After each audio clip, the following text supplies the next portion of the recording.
Jenkins. Before I introduce our speaker today, I'm going to acknowledge that we are meeting on the lands of the Wurundjeri people of the Kulin Nation, who are the traditional custodians of the land. And I pay respect to their elders past, present and emerging, and people online who may be in different areas may also want to pay respect to people in their area. So today we are in for a treat, because we have an international presenter, Dr. Ladabaum, Yuri Ladabaum, who's a leader in gastroenterology and colorectal cancer screening in the US. He's traveled here from Stanford University in California, where he's the director of Gastrointestinal Cancer Prevention Program and heads the clinical service of the Division of Gastroenterology and Hepatology. So Yuri's here for ostensibly for the World Congress of Gastroenterology, which was held earlier this week. And today he's going to present on colorectal cancer screening effectiveness equals efficacy times participation, impact of adherence patterns and longitudinal screening trajectories on cancer outcomes. So welcome, Yuri, and please hold your questions until the end, and people online can post their questions on the weekend. So, thank you, Mark. Absolute pleasure to be here. If you do have a burning question, I don't mind it if you interrupt. So okay. Do whatever you want. My hope for today is to orient you first a little bit to the evidence that we have for the effectiveness of colorectal cancer screening. Many of you may know this, but I think it's important in ground setting. Randomized controlled trials, as well as observational, ecological, epidemiological data. My understanding, Mark, is that you're becoming increasingly interested in participation. So this is also, for me, a conversation starter. Hopefully we can think together about these issues. So I'll talk a little bit about participation in randomized controlled trials and what we know about participation in organized programs. What are current ways of thinking about longitudinal adherence? And I'll show you a little bit of data from the Catalan FIT program. I had the pleasure of spending some time with colleagues there, and we have some interesting data from that program. What's kind of a crazy idea that I came up with, I'll pitch it to you guys and see what you think, criticize it. I showed it at the World Endoscopy Organization meeting. The SPOC profile, a summary measure for people's personal trajectory. Their screenings, their positives, their colonoscopies, and whether they got cancer. Kind of crazy, but we'll talk about that.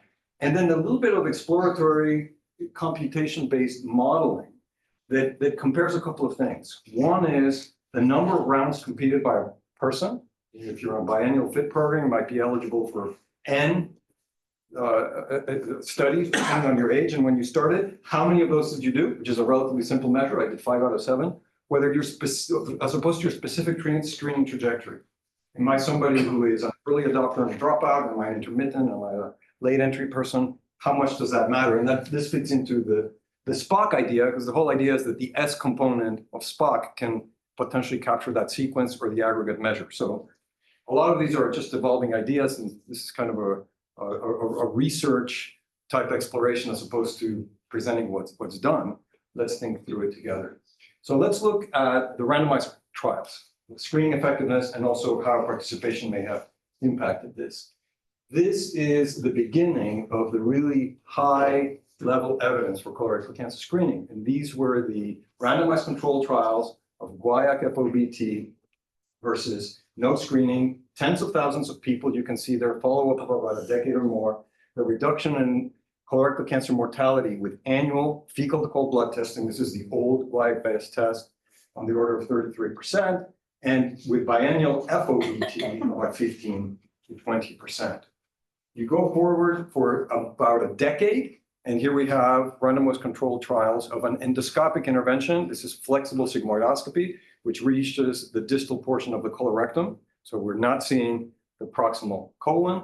These studies also very big, peri 100,000 or more, most of them follow up for a decade. I put in the uptake here. So these are randomized trials in which people agree to participate and they agree to be randomized to the intervention or not. That's different than what I'll show you later, the more recent trials that are population-based invitation.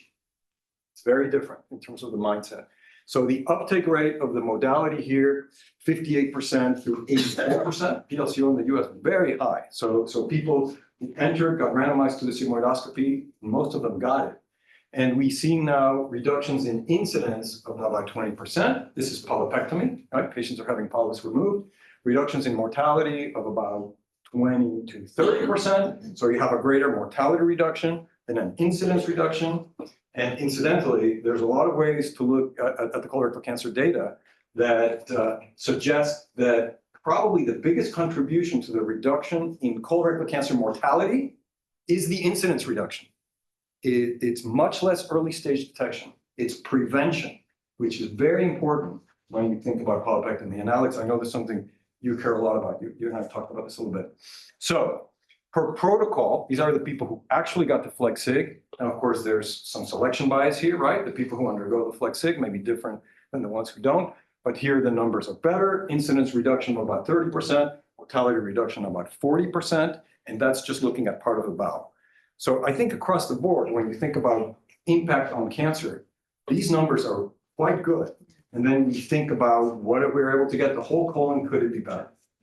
Even more, when you aggregate data from the FLEX-SIG trials in the appropriate way, which requires that you take account that the NORCAP trial actually had different age groups, because if people just throw all this together, you don't get the right analysis. But if you properly stratify, there's actually a bit of a signal for reduction in all-cause mortality.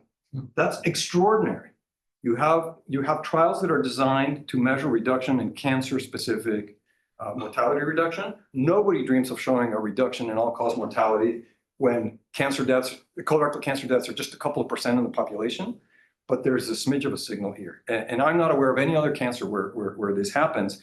And these investigators looked at this. Here's sigmoidoscopy, as I just showed you. Theirs is a little different because it just barely crosses one, but it's the one intervention that's solidly here for lifetime gain. Nothing else is.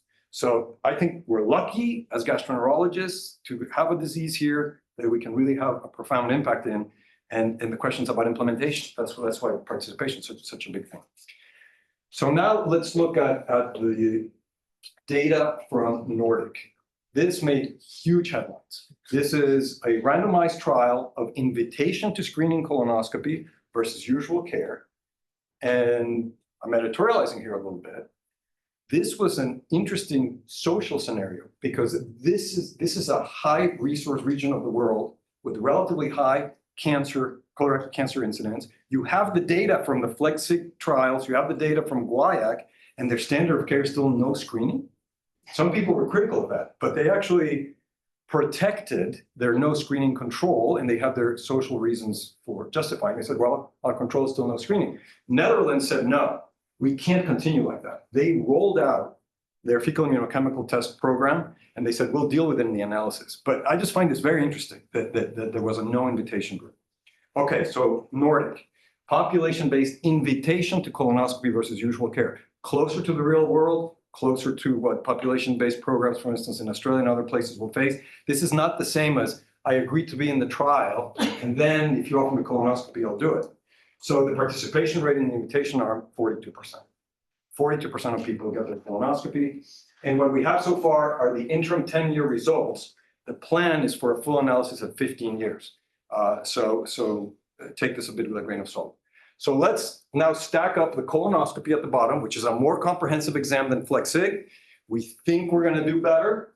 What happens? We have similar sample size, years of follow-up the same. I showed you that 42% of people participate, incidence reduction 18%. So that's not much better than FLEX-SIG, but maybe it's because of participation. Fewer people are doing it. So even within the randomized trials, participation is super important. This is a head scratcher. A non-significant 10% reduction in mortality after 10 years. When the FLEX-SIG trials with similar periods of follow-up actually did have reductions in mortality, most of them significant. And as I mentioned before, the mortality reduction tends to be higher than incidence because you are preventing and you're also early detecting. So what in the world is going on here? I don't think we know the answer to that yet, but it causes us to lose some sleep and scratch our head. These are the numbers. Incidence reduction 18%, mortality 10%, not significant. They do an adjusted per protocol analysis that frankly I don't totally understand, but here things go in the direction you'd expect. You have a more profound incidence reduction than intention to screen, with all the issues of per protocol, right? And here the mortality reduction is greater. Now, let me show you the curves. So these are the FLEX-SIG trials. And the classic pattern here let's take this one, red, for usual care is it just goes up with time. When you screen, what happens? You first uncover prevalent cancers, right? So there's a bump in incidence, then it flattens out, you get a crossover here because of prevention, and eventually incidence is lower. And if you look at all of these, they all have the same pattern. After a few years, you cross over. So you find some prevalence, early detection, you prevent some by polypectomy, crossover of the curves. That's the pattern for incidence. What's the pattern for mortality? There's a separation early on in some of these trials, and that has to be screen detection, right? For you to prevent a cancer that then has an impact on the mortality signal, that probably takes a while. If you're seeing something early, it has to be stage shift. And these trials tend to show that some more clearly than others, but you begin to see the separation of the curves, I would say, in most of them, except I think this is the Italian study, I think. And this one, it happens later. But look at the stereotypical shape of the curves, which I've shown here. Okay, so this is the incidence curve and the mortality curve, a little bit of an early separation. Let's look at Nordic, the colonoscopy trial. Similar thing in terms of the crossover. The mortality curves here, they are an outlier. And this is not significant, but 3, 4, 5 years out through 7 years out, the invited group actually has a numerically higher mortality. I don't know why that's going on. I don't think anybody does, but that's a weird thing in Nordic. Important point that I'll make here is I think there's confusion when people think about this trial by saying it's all the low participation. I don't think it's all the low participation. The low participation has an impact on the absolute reduction in incidence. But the weird thing that we're seeing in mortality, this curve and the fact that the absolute impact on cancer mortality is lower numerically than an incidence, that's an outlier. I don't think we understand that yet. Now let's go to the next trial, which I think is an incredibly important trial. This is the colon prep study from Spain, where they randomized people to invitation to biannual FIT. That's similar to the Australian program, except this is a 1-sample FIT. You do a 2-sample FIT, or invitation to colonoscopy. There is no screening control. So this gets back to the ethical issue. Can you have a no screening control? But because you don't have a screening control, you are basically assuming that both arms, as long as somebody participates, are going to do better than a no screen control. But we don't have a measure of effect compared to no screening. It's just what are the two strategies, and the design is a non-inferiority. The participation rate, they allowed crossovers. Overall participation with any modality in the FIT arm, close to 40%. And I'll show you the breakdown in a second. Colonoscopy arm, 32%. So more people participate in the FIT arm. There is also some contamination in both arms of population-based FIT programs that have rolled out in Spain over the time. But that's about the same. It's about 10 to 12% in both arms. So I think we'd have to say those kind of cancel out. They don't provide a lot of data on that subgroup, but that's about the same in both arms. And as I mentioned, we presume that screening improved outcomes in both. So let's look at the mortality curves, which were the main outcome of the study. Colonoscopy in red, fecal immunochemical test in blue. You can see here the cumulative risk of colorectal cancer at 10 years, 0.22%, 0.24%. The curves kind of cross a little bit. The confidence intervals totally overlap. Non-inferior. They're the same. Invitation to FIT is not inferior to invitation to colonoscopy. But I remind you, the FIT arm, more people have participated in the colonoscopy arm. Let's look at incidence.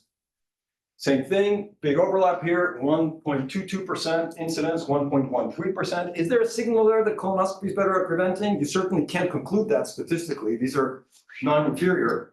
If you got an enormous sample size, would it show up? I don't know. But invitation to FIT, not inferior for incidence. Again, participation is different.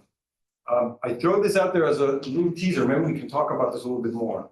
We sent a letter to Lancet that actually just got published a few days ago. And the authors replied Not completely buying our argument. So I'll go through it and then maybe we can talk.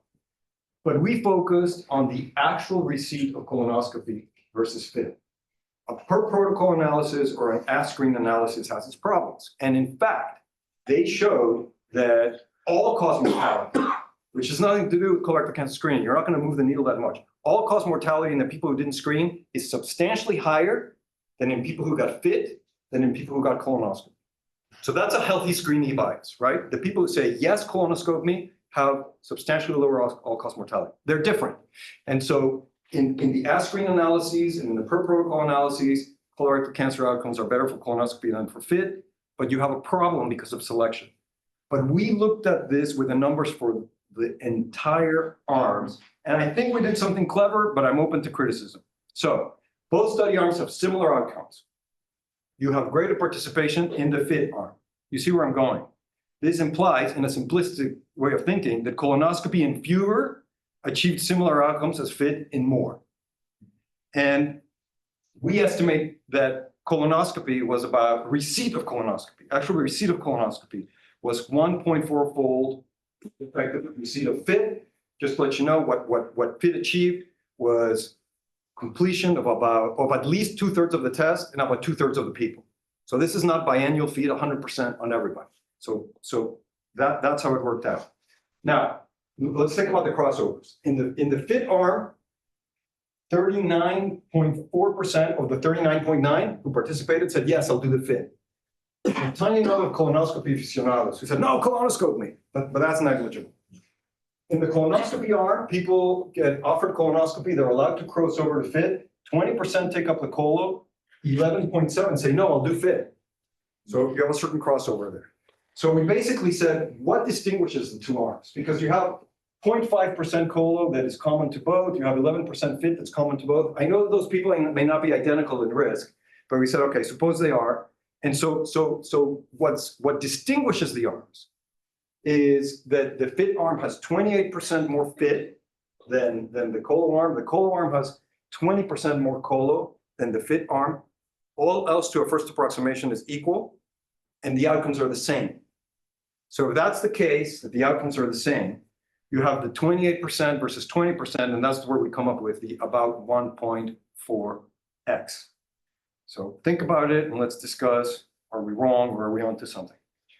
So this is what was actually achieved in the FIT arm. Field chemical test, 53% had more than 80% of the offered screenings, and 14% had 60 to 80%. So you get here about 2/3 of the people having at least 60% of the tests. All right, let's look at ecological, epidemiological data. Does this work around the world? Very nice compilation of what's happened in Europe, as many programs have rolled this out. And curves like this, to me, are compelling. In the Czech Republic, you have opportunistic YFOBT, maybe it begins to show a little bit of reduction in incidence in men, and here in women, you roll out FIT or colonoscopy, which is arguably better screening, you see more. Now you get to organized program, more. I find these curves convincing. Some people are critical. But the way the authors summarize this is that if you look across all the countries in Europe over the last few decades, in long-standing programs, colorectal cancer, in countries with long-standing programs, countries in European countries with long-standing programs, colorectal cancer incidence and mortality has decreased over time. Following the implementation with high participation, you see the flex-sig curves. There's an initial increase in incidence, you uncover the prevalent cancer, then there's a decrease, polypectomy. So I think we're seeing in the real world what we see in the trials. In countries without programs, there's the European imperative to do this, but some countries haven't been able to do it, haven't wanted to do it, increasing incidence. So untouched, things go in the wrong direction. And of cancers that are screen detected in these programs, there are more early stage cancers. In the US, we have weird curves that you almost never see. When do you ever see something that's age dependent with this type of crazy inflection point? And this has been becoming more and more acute over time. Before screening, this was a smooth curve of increasing risk of cancer risk as a function of age. But what's happened over time is that this type of inflection and bending down at older ages is getting lower and lower and lower. That there is just weird. And basically, we have a story of these things shifting up. The risk of early onset colorectal cancer, age 50 and younger, going up for environmental factors, we think, not totally understood. 50 and over going down. Things in the opposite direction. I can't prove that this is screening, but what else is it? I don't know if there's anything else. And I've shown this in various talks. This is Australia. The National Bowel Cancer Screening Program begins in 2006, rolls out, complete rollout, 2020 and beyond. And you have the association with incidence going down, I think in association with screening. This is the mortality curve. It was going down before screening. No way to prove this, but I'm not sure that it would have continued on that trajectory without screening. So I think we have ecological observational data that this works. Now let's look at actual participation in organized programs, and this is what I'd love to talk to you more about, Mark, in terms of your research and where you guys are going. This publication, I'm not sure if you guys were involved in this one or not. I'm not sure where this came from, but these are data for Australia, 2006-22, 4-round offers, consistent screening, 23%, inconsistent screening, 38%, never, 38%. They looked a little bit at these longitudinal patterns. The potential dropouts were dropouts, 16%, late entrants, 12%. So we'll get back to that a little bit. These are two young colleagues who led this very ambitious systematic review. I think we got interesting data. There aren't that many programs that have reported in a way that we can aggregate data into who's consistent, who's intermittent, who's never. But we had a range here, and you can see the number of rounds are 2, 3, or 4, different cutoffs, different fit tests, and so on. But this is participation. And the consistent adherence is there on the left, I would say, plus minus 50%. Intermittent is maybe 20, and maybe 20, 30% of people never come in. The numbers I just showed you for the Australian program are a little different, maybe a little less participation in Australia than other places. Maybe this is part of what you're trying to address, Mark. I don't know. We'll talk about this. There are many barriers at the patient and system level. For sure, the opportunistic screening, which dominates in the US, is not as good as organized. And you know what it takes to do an organized program, right? You have to have managed lists, follow-up, navigation, get people to do their things. We do pretty well with opportunistic colonoscopy, but opportunistic stool testing is all over the place with a bad colonoscopy follow-up rate. There are interventions that can make a difference if your GP recommends this, if there's outreach, if you mail the fit. Interestingly, in Catalonia, they mail an invitation to pick up the fit at a pharmacy. So it's a different way of doing it. And then the reminders. There's a whole vocabulary in human behaviors, and some of the early papers on this actually come from Australia, where you call some of these terms: attenders, non-attenders, non-responders, active decliners. Those are different reasons for not showing up, right? And there are the participation patterns, as we discussed: the consistents, the people who come in late, the people who drop out, the people who come in and out, and others. So, what are some of the measures of adherence that have been reported in the literature? And this is a nice summary of that, a literature review of the various measures of longitudinal adherence. This is what got me thinking about the craziness of the Spock profile. Okay, what do people do over time? And so there are different ways. Stratified single round attendance. You're at round 3. Are you a yes or no, depending on whether you're a yes or no at round 2. But that doesn't tell you what you've done through 4 rounds. Are you a yes, no, yes, yes? Yeah, you get where I'm going. So this has a limitation. All possible adherence permutations, once you get to several cycles, you go nuts. 1, 0, 1, 1, 0, 1, 1, 0, 1, 1, 1, et cetera, et cetera. And which of those matter? Do you group them? Who's consistent and how do you define it? Who's inconsistent and do you care if it's late entrant or dropout? Who's never? That one's easy. It's zeros. Number of times attended. 3 out of 5. Is that the same as 6 out of 10? And you can see this. Program adherence is the program overall. And this is the least informative at the level of individuals, where you just say, we took the whole program and overall of all the fits that we send is 50%. What does that mean? That's the toughest one, I think. I don't think that's that informative. Proportion of number of rounds you did, all have some advantages and disadvantages. So let me show you something that we were able to do with the Catalan data. And this was presented by Tony Castells at the recent World Endoscopy Organization. We have some people who have gotten more than 7 rounds, but not that many. So we have decent data for Catalonia for 7 rounds. So this is the program perspective. Okay, this is when you just say, what have we done in Catalonia over time by calendar year? So round 1 happens in 2010, 2011. You can see then we go more and more rounds, the number of people invited per round. Here you have a certain participation rate per round, right? So you can see per year, overall 44%, you have a certain positivity rate. But this tells you nothing about who's in, out, what age they are, and so on. And many reports of screening programs are kind of like this. You will notice positivity rate, 3.8. What happened? That's COVID. They changed their cutoff to manage capacity. So that's an interesting little wrinkle in the data, right? So Tony laid this out in a graphic, very nice. What are the participation patterns in terms of adherence when you look at individuals? So here, you synchronize every individual by their personal round and realize some come in at 50, which is the initial age of invitation. At the initial rollout of the program, the first round can include a 68-year-old who's just going to get 2 offers. So this is now synchronizing everybody. And these were definitions. At the top, somebody who's a yes, yes, yes, yes, yes, through 6 round, that we call a consistent screening. Somebody who came in, no, I think I told you guys this wrong. These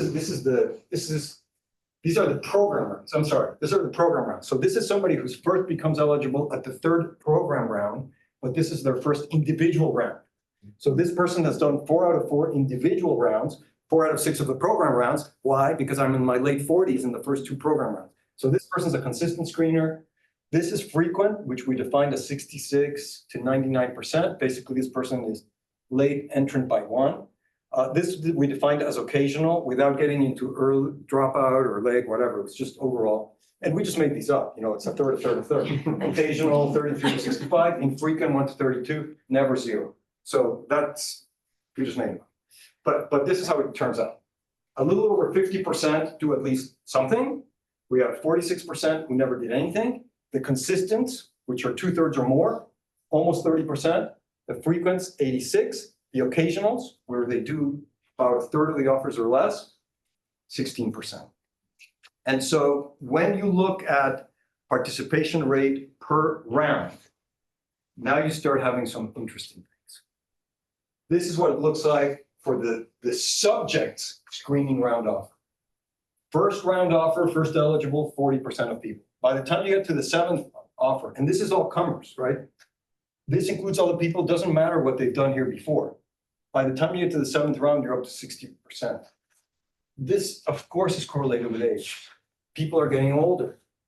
So it's probably a thing of, you've asked me a bunch of times, I'm getting older, okay, I'm gonna do it more. That's the way I think about it. So that goes up. Just to orient you, the adherent cohort is by definition, people who did this, but they enter at 50 to 51. And so there you see it's 90% to 100%, because even though we said it's the consistent and the frequents are relatively few. So the consistents win. So our group defined as the adherent cohort is mostly consistents. So these are people who are in. They're fit. They're also a selected group, but let's see what happens with them. So what happens to the positivity rate? And there's some data on this a few rounds out. There isn't that much information 6, 7 rounds out. But the theme you will recognize. This is the total population. This is the adherent cohort. Again, these people enter at 50 to 51. This one is everyone. They could enter at any age. And the pattern is very clear. The first round, your prevalent round, the positivity rate is higher than the subsequent rounds. The total population, positivity rate higher than people who are all 50 to 51. And there's a decrease. Since we made these slides, we've actually done joint point analyses, and it's what you'd expect. Slope is significant, and it's flat. So I find this very interesting. It stabilizes after the third round or so. It doesn't continue to go down. So the positivity stabilizes. And I think part of the reason that the two curves started approaching each other is that the age of these people becomes very similar, right? The 68-year-old person who was here is no longer represented here. By the time you start getting out here, if you're still in the program, your age starts getting closer and closer to people who are 50 when they started. So I think they start coming together. Now let's look at what you find. What's the positive predictive value for colorectal cancer among the FIT positives? And here, similar type of curve. The prevalent round is the highest. You go down, then it pretty much flattens out. This is not statistically different. These are flat, and they begin to converge. So first round highest positivity, first round highest rate of cancer, goes down a little bit, you stabilize at a certain level.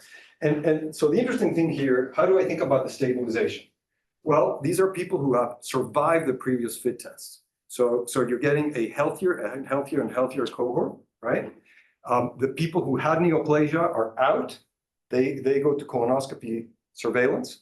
But then now there's a balance of what's the new neoplasia rate, what's the missed neoplasia rate, because people are aging versus the selection of the healthy cohort. That's cancer. Positive predictive value in FIT positive for high-risk cancer precursors. Looks similar, more dramatic. Again, these later falls are not really significant. This is sample size, big confidence interval, but same story. Goes down and kind of stabilizes. And the colorectal cancer detection rate, this is a different way of looking at it. This is the number of cancers per 1,000 people who do FIT, but the curve looks the same. So that's the Catalan story. Sorry, what's the difference? Colorectal cancer detection rate there, and this one, I think it's just a different y-axis. Oh, no, I'm sorry. I'm missing the punchline here. We changed the y-axis here because now I have a different comparator. So this is the same thing as before. Prevalent round, down, flat. Then we said, we have people who did their first test at different ages. We have people who first tested at 64, at 68. What is the cancer detection rate in them? And so this is a proxy of prevalence in the population. It's a proxy because you have to have gotten a FIT positive and get a colonoscopy and get your thing. And here you see a very interesting age-dependent effect. So just to orient you here, this is the adherent cohort, right? So people are 50 to 51, 52 to 53, 54 to 55, et cetera. But they're the ones who are in screening. We plotted the same ages for the first screen. So these are the 50, 51-year-olds, 52, 53, 54. These people, they go up with age. So by the time you get to the 7th round, you've survived as a FIT negative, FIT negative, FIT negative, FIT negative. You are way down here compared to the person who first comes in at 68. So it all makes sense. It's what you'd expect to see. Now, I think the policy question is, can this graduate from the program? You've had enough FIT negatives that, yeah, right, to do anymore. We don't think so. We think this is still a relevant number, but that's a policy discussion. So we can talk about that. Very relevant to the Australian scene. You guys are doing FIT every 2 years. Now, the craziness of Spock. Concise summary. So let's talk about that. The Spock profile and screening. After Mr. Spock from Star Trek, I'm not a Trekkie, but Spock's quite a character. He's ever logical. He loves pattern. And so this is the simple Spock. You've done 3 out of 5 screenings. You were positive in 1 out of 3. You had a colonoscopy that showed an advanced adenoma. You don't have a cancer. Is it cute? Is this useful to summarize things? Could we potentially collapse program-wide data and share data across programs? That was my idea. I don't know. But let's think about that together. Now, Rebecca is one of the people who can handle the data from Catalonia. So she did all of the analysis, and she also explored this. How many different spot patterns did she find among the 2.8 million people who've done anything in Catalonia? The numbers is enormous, right? These are all the S1, 10, 111, 23,000. We can't handle 23,000. I mean, we got to group them somehow. And there are almost 12,000 that apply to just one person. There's a totally unique individual out there who's a 1101011 or whatever. Who cares? Do you care? I don't know. But the real question is, does this have any clinical use? The obstetricians talk about the number of pregnancies, number of live births, whatever, in a similar way. Do clinicians care about this? I don't know. That's the simple spot. The more complex spot that actually captures someone's trajectory, not screen, not screen, screen. you didn't do it, you were normal, didn't do it. Subthreshold hemoglobin, maybe interesting. A positive, you don't need colonoscopies. Now you come in for a colonoscopy, you have advanced adenoma. It's all in the coding, right? So I don't know if this is a crazy idea or not. Let's talk about it, but that's the idea. So part of the issue here is there's much more literature on longitudinal screening trajectories in medications, for instance, than in cancer screening. And so you have at the top somebody with consistent high adherence. The orange is the declining adherence. The blue here is initial adherence, non-adherence, and you get adherent. There's a declining adherence. Does it matter if people do this with cancer screening? I don't know. So I'll show you a little bit of exploratory modeling. I'm also going to ask for a little bit of audience participation, and then we can discuss. So we have worked with our computerized decision analytic model for many years. This is calibrated to the natural history of colorectal neoplasia in the US. The health states in our computerized model are simple. You either are normal, your most advanced stage is a small polyp or a large polyp, can have colorectal cancer in localized, regional, or disseminated state, which is the way that the old epidemiological data in the US divided things. There's also stage 1, 2, 3, 4, but we did this a long time ago and we stuck with it because it works okay. You can present with symptoms and you're treated, then your status post, your treatment of localized or regional, you can die from cancer. We assume that after some time you die of disseminated colorectal cancer, and there's competing mortality, and there's transition rates between all of these. So we have most recently called it Mosaic because you got to have a name. We published without a name for it for a long time, but now we're calling it the Mosaic model. The latest iteration is our refinement from our previous models. The main features are that we recalibrated the polyp data to contemporary screening colonoscopy-based data in the US because we were previously calibrated to autopsy data, and we weren't sure that was good enough anymore. We're calibrated to cancer incidence and stage distribution to before there was screening in the US. Otherwise, it's contaminated with what I showed you before. The older people have more lower cancer rate. And we've assumed, and this has stayed in there, this kind of like a safety valve for the adenoma carcinoma sequence. We've assumed that about 10% of cancers arise without a precursor that is identifiable by current methods. Maybe this is true, maybe it's not true, but the point is we cannot model such a sensitive strategy that we eliminate cancers. We have a certain number that are going to get through to cancer despite screening. And this has survived the test of time as we have compared our results to actual studies. So that's still in there. So a recent application was to ask the question, can we estimate the clinical and economic impacts of the novel colorectal cancer screening blood and stool tests? This is mostly to just get you oriented to the type of outcomes that we can get with this model. And here we have confidence intervals that account for the distributions of the variables in the model with respect to test performance characteristics. We're not varying the natural history assumptions. So there's no stochastic component for natural history. Natural history is what it is. The confidence intervals are about the stool test. So on the left are incident cancers, on the right are cancer deaths. Black is natural history. You have over 7,000 cases per 100,000 people from age 45 till 100. Deaths close to 4,000. What happens if you now perturb the model by doing screenings? You come in with the novel blood test that detects some advanced precancerous lesions, but not very many. And those are the red bars. You get reductions in cancer incidence and mortality. They are not as profound as what you achieve with the stool test. And those are FIT plus molecular. And you can see FIT every year, which is what's recommended in the US, is in the orange. A very respectable strategy. Colonoscopy in blue, model to be a little better. The participation theme comes in here. You have a new blood test, not as good as stool or colonoscopy. What's going to happen in the population? Well, for every 3 people who substitute the new fancy blood test for the old tried and true things, you're moving somebody from more effective to less effective because of convenience, appeal, or whatever. If you steal away from established, you better bring in people off the sidelines. For every 3 substitutions, you need at least 2 people who would otherwise say, no way am I doing a stool test. No way are you doing a primary scope on me. Give me a blood test. And by the way, if I get a positive blood test, then do the colonoscopy in me. Right? You need that. You move 3 this way, get me 2 fresh ones. to stay even. Now, this, I show you because it's very interesting. This is an advocacy organization in the US. And at first, they didn't have a very clearly formed idea in their head about what they wanted for this meeting that was associated with Digestive Disease Week.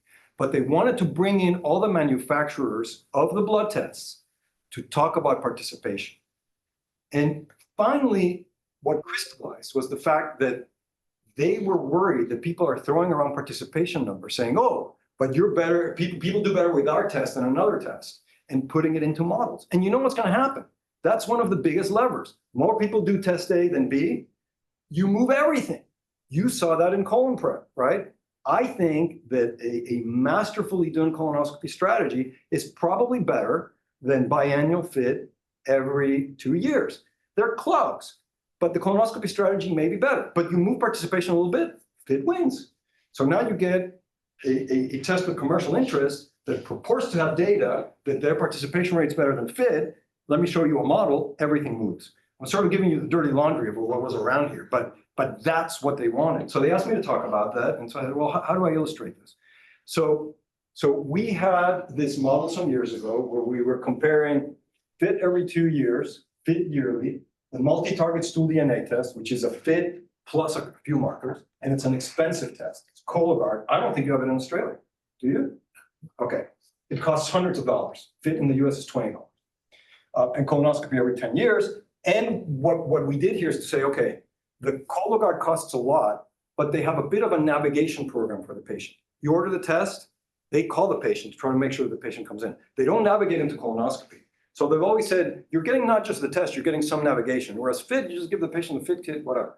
All right, so we said, suppose this is the perfect world. This is you don't screen. Effectiveness over here, they're not that different in terms of effectiveness, but this is cost, right? Multi-target stool DNA up there, costlier than colonoscopy and not quite as effective. Clearly, FIT wins here. More effective, less costly. It's the dominant strategy. But then we modeled participation patterns. This was our initial kind of dumb attempt at doing this. The nevers, we said 23%. The consistence, we said about 50%. It's not that different from our recent systematic review, but these were the data we had at the time. And we just said, for intermittence, let's just kind of have it flat all over the place. So you can see this undulates a little bit. The reason is that we assumed 5 subgroups with different rates per cycle. Somebody is always 10%, somebody's always 30% per round, and it just kind of comes out like this. So you have the nevers, you have the always, and you have a smattering in between. What happens if you throw that into the model? Well, the things compress more together. You have lower effectiveness, the costs go up because now you're not spending more for cancers, right? More cancers are happening. These things come together a little bit more. Here is FIT yearly. There's multi-target stool DNA.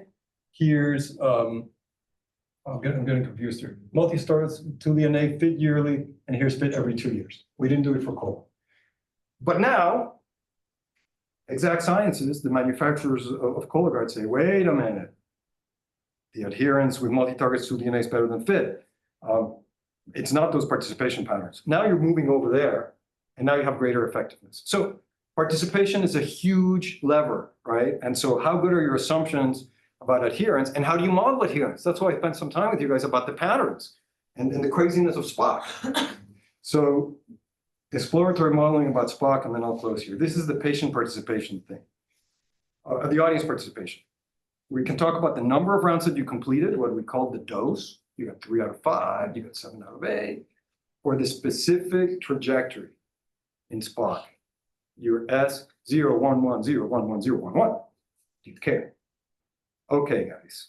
So tell me, what do you think this curve is going to look like? Here's the number of rounds completed out of 10. We modeled FIT every 2 years from 50 to 69. Right? So a priori, we said, you are someone who's going to do 7 out of 10. You're someone who's going to do 2 out of 10. What do you think this curve looks like? The fraction completed, what happens to incidence? What's the relative risk versus no screening? What's the shape of this? It's going to be bold. Is it linear? Is it a curve? Which way does it go? It's going to go down with more testing, I think, to get more prevalence, less testing runs. It's getting older as well. Yeah. What's that? Yeah, so if you do zero, your relative risk is gonna be one. That's what I'm trying to show. You do zero of them, relative risk is that one. You do all of them, you do 10 out of 10, you're probably down here.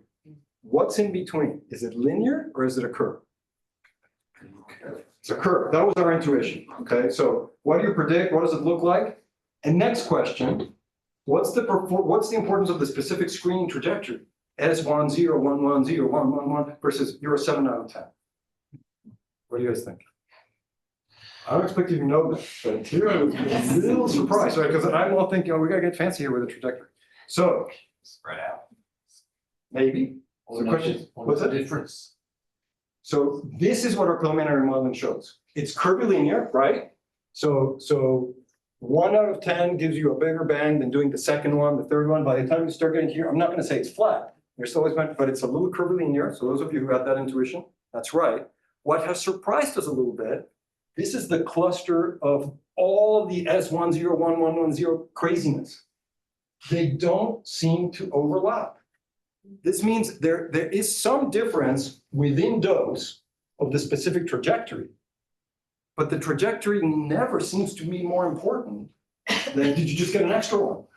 So we can spend all this time of whether you're an early adopter, a dropout, a late entrant, whatever. That seems to matter much less than how many did you do out of the total offered. Now, this is modeling. I don't know if it's true, but it looks like in each fraction of the rounds of the dose, you know, as I say, the cluster represents all the possible sequences. So for instance, this one, which is you did 3 out of 10, this cloud includes the early entrant and dropout, 1, 1, 1, and then never, an intermittent with early-ish entrants, 1, 0, 0, 1, 0, 1, a late entry that's a little intermittent, that's that cloud.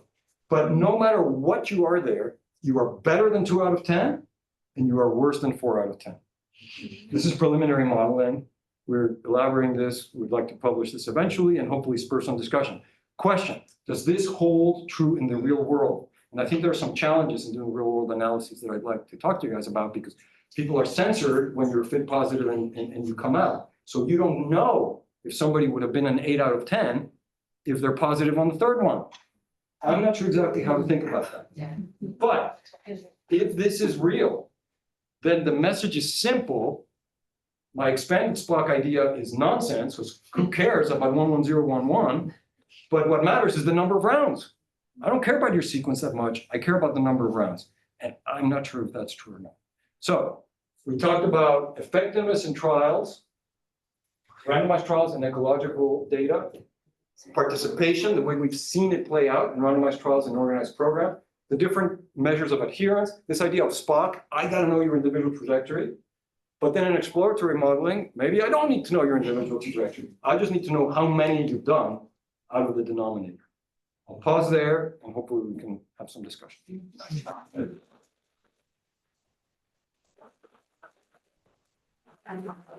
Wow, what a presentation. Thank you. Lots of questions, but all hands went up straight away.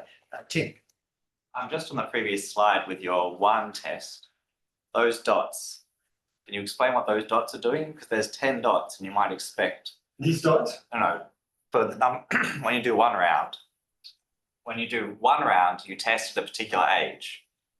Right, you get one test at a particular age. For the one.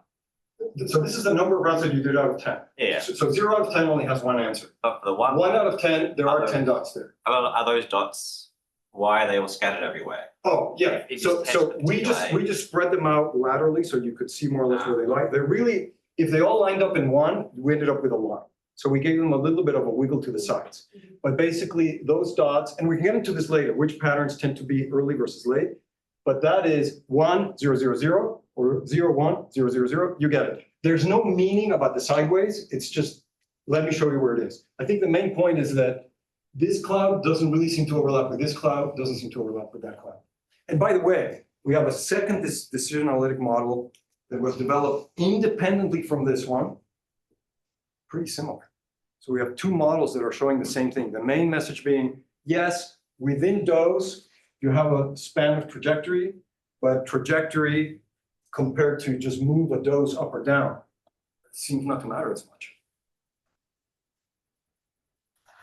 So Colleen. Yeah. Oh, Alex, sorry. Does it matter when you start the screening? So you've just got the 0 to 10 rounds. If it was that you started it at 45, Yes, would 10 rounds come up the same outcome as you started at 65 yeah, when you're expecting yes, that's a higher good question. prevalence? We haven't done that. My intuition, probably the same as yours, it's no, it's not gonna be the same. I think the pattern is gonna be similar. The absolutes may be different, the relative rates might be a little different, but I think the pattern's about the same, but we haven't modeled. This was our first crack at it, and we basically anchored on the Catalan program, which I think is similar to yours until recently, 50 through 70. Yeah. But I think if you shift the age, the absolutes change. My guess is the pattern and the same message will come up the same.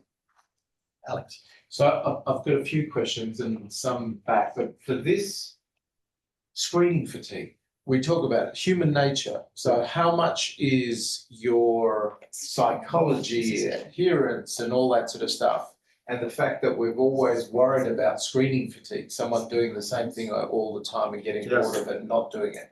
How do you incorporate that in terms of a modeling exercise? That's a good question. I mean, I think part of what you have to say is, do you have real world data on fatigue? So maybe this is not exactly what you're getting at, Alex, but this person, all the people here got tired at some point, right? Some of them, well, the ones who did 7 and then dropped out are in here because there's 7 once and then a 0. There are also people here who are intermittent. So I guess maybe one way to look at it is who are all the people who start stacking up their zeros at the end? Right. Those are the dropouts, right? The dropouts at different points. And then maybe you ask a question of the model of that. So if you believe that the model is giving you interesting outputs, then probably your group is the people who have zeros stacking up over time because they've dropped out. Right? And so the question is, you screen them to this point, a certain number of things, what happens to them later? So what could potentially interrogate the model for that? Is the data's based on the Catalonian? No, this has nothing to do with Catalonia. This was inspired by Catalonia because we want to see whether we can extract this from there, right?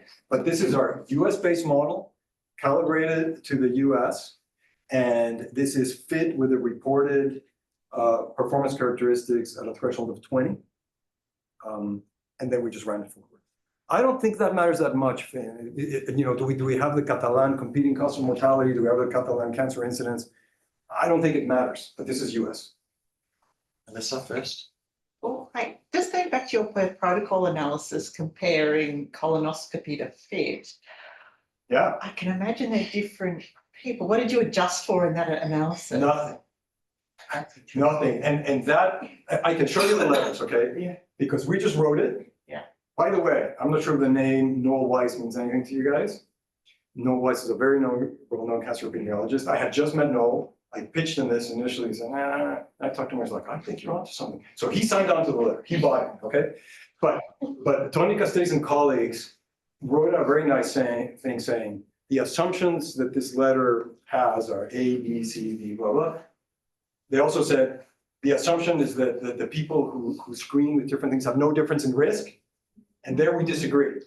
Actually, I don't think we assume that. We can talk about this some more. But basically, we just said, the screening contamination cancels out. The small sliver of 0.5% colo in the two sides, assume it's the same. The people who do FIT, both arms are the same. And then I don't think we need to assume that the colo people here are the same as the FIT. Because whatever risk those people have, I'm thinking about it as a balloon. You push the balloon here and it bulges somewhere else. Whatever these people's risk is, the non-screenees have to kind of make up for that. If randomization worked, then they entered at the same level. So both groups entered at the same level, both groups end with the same risk. The one place they differ, arguably, this is the core of our argument, is you had X% FIT, X% colo here. That's the one way you differ, and it took fewer colo to achieve the same as FIT. It's a simplistic argument. I don't think it requires the assumption that these started at the same level, but that's what the authors challenged us back. They think it does, but in the letter, they don't have the room to elaborate on that. So we should talk some more. We just got an online question from Joe Worthington, who was the author of. Oh, okay. He just says, one of the challenges in translating this to Australia is the staggered rollout over 2006 to 2019, Yes. with essentially nobody actually receiving the kit every 2 years from age 50. And now opt-in starting from 45 makes things even more complicated. Yes, Challenge for you. yes. No question. He's No, just telling me. okay, there's no answer. That's right. One last question. Yes. Thank you very much. My name is Hayden Walton. Actually, have a respiratory interest rather than a bowel interest.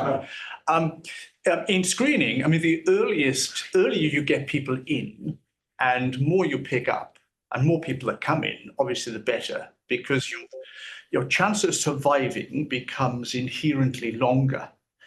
Older you get, even if you pick the cancer up and you treat it, your chance of survival for X number of years gets less. In the lung cancer screening, the problem is that we only get about 12% of the population coming in, and they're all in the 70s. So survival is actually not that brilliant because people in the 70s die. So there is a positive in terms of people who die from lung cancer, but at 5 years, there's no real advantage because they die of something else. It's asking a lot because it's already extraordinarily complex. But can you in some way take that into account? The advantage of coming in earlier in terms of long-term quality of life versus of coming in when you're getting towards 70. Yes. And irrespective of what you do with them and how much you cure their cancer, Yes. the longevity is compromised. Yes. Can you in some way take that into account? So I would say that I think our modeling does take that into account. And this gets back to the question of what happens if you enter the model at 60 versus 45, right? Because the natural history would start at a given age. You have the counterfactual of I do nothing versus I screen, right? In the counterfactual, you have some people who die in their 40s. They lose these many life years. So it's not just the cancer cases, right? But it's the number of life years. So what you're getting at here, I think, is I'm just showing you cancer incidence. We have not yet built the curves for life years, but I think that's the way we get at that. And then there's also quality adjusted life years that people can potentially criticize. But most of the time we're showing outcomes that are not just cancer cases, but also the life years. And then usually they're discounted and so on. And that takes that into account. A prevented cancer at 45 is different than a prevented cancer at 70. It's just not in this curve, but I agree with you completely. Okay, thanks. We've run out of time, so if we've gone over, please thank Yuri for a wonderful talk.